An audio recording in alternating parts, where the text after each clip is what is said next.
Hello guys, welcome back to another movie review, and today we are reviewing Furiosa, a Mad Max saga.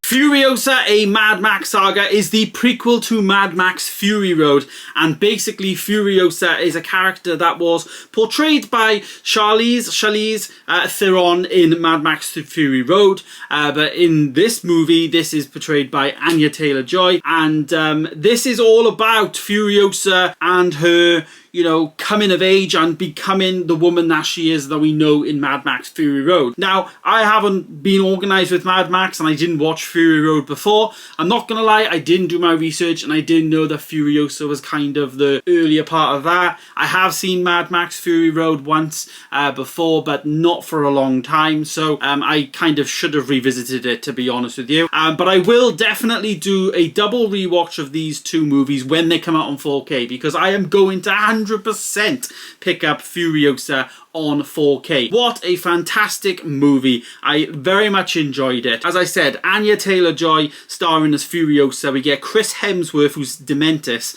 Tom Burke, who is Praetorian Jack in the movie, who very much looked like Elvis a lot of the time, in my opinion. A fantastic first hour of the movie, really, performance from Alia Brown, who plays younger Furiosa. Fantastic performance, very much went under the radar in terms of her. Obviously, Anya Taylor-Joy is all over the marketing and everything, but she was brill, the young girl. We got George Shevstov as the history man, John Howard, of course, coming back as the people eater, and many more. And fantastic film, I gotta be honest. It's a very much coming of age movie. Obviously, it stays very much grounded to what made Mad Max Fury Road really good, and George Miller's direction, of course, is part of that. He has such a vision for these films. I didn't know before doing my research that George Miller is actually the original director and you know, and work on the original Mad Max movies. So yes, this is a reboot, but at the same time, you know, he's already worked on these in the past, and I don't know, he may even be the creator for all I know. But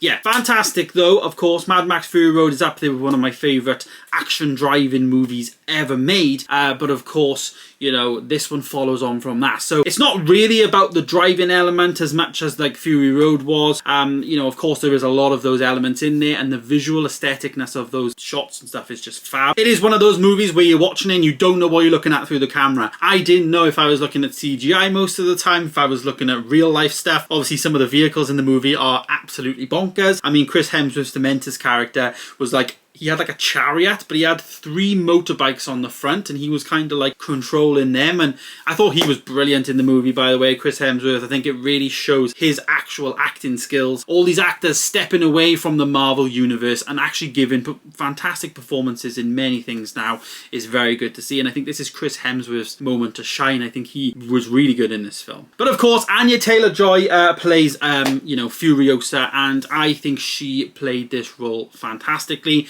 Obviously, it needed to be slightly younger than the Charlize Theron role that we saw, obviously, in Fury Road. I am a little bit gutted because I wanted to go and see Fury Road in the cinema, but I just couldn't make it work on the day that it was there. It was only there for one showing, so I really wish I did now before this. But at the same time, I still had a fantastic experience watching this film. The soundtrack of this film was brill. The fact that the film was also broke up into multiple parts, like you had like part 1, part 2, part 3, and they were all different phases of Furiosa's journey. It was a real good storytelling masterclass, really. I thought that that was fantastically executed from that point of view, and of course, you know, just shows George Miller's, you know, writing skills as well as his directional skills as well. We get Tom Holkenborg doing the musical score, who has worked with George Miller on multiple projects, of course, Fury Road as well as 3,000 Years of Longing, but he returns for Furiosa. He's done a lot of the DC stuff in the DCEU, bit of Godzilla vs. Kong and all that, but his score for this film was just fantastic. Very much had a lot of depth and detail and everything within it. I loved it. I thought it was brill. I thought it had a lot of layers, and I think it just elevated the character of Furiosa to a different dimension. Of course, you know what you're going to get. This is easily going to be one of the movies of the month, if not the movie of the month. But for me, it's going to be one of the movies of the year. I actually rated Furiosa a 4.5 star. I thought it was fantastic. I thought, you know, maybe it was a bit long in some parts, but some of the writing and pacing was just really, really good from that aspect. It very much felt like a Mad Max movie with all of the costumes, aesthetic, all of that. It feels how you would expect a Mad Max Fury Road sequel stroke prequel to feel. It's what made the first film really, really good, and obviously continuing on now with Furiosa. I really want to see more. They definitely let this open for many different opportunities in terms of what they can actually do. Even at the end of the film, they had like a post-credit scene that wasn't a post-credit scene, but it was like a bit of like highlights from Fury Road and stuff. But now that I've watched this, I really, really want to get into Fury Road again and give that another watch. But there it is, Furiosa, a Mad Max saga. 100% go and watch it. 4.5 star for me. Amazing score, amazing direction and writing, and a performance from Anya Taylor-Joy as well as Chris Hemsworth, as I said. But there it is. Thanks for watching, guys. Stay tuned for more videos coming soon, and of course I will see you in the next one. Goodbye.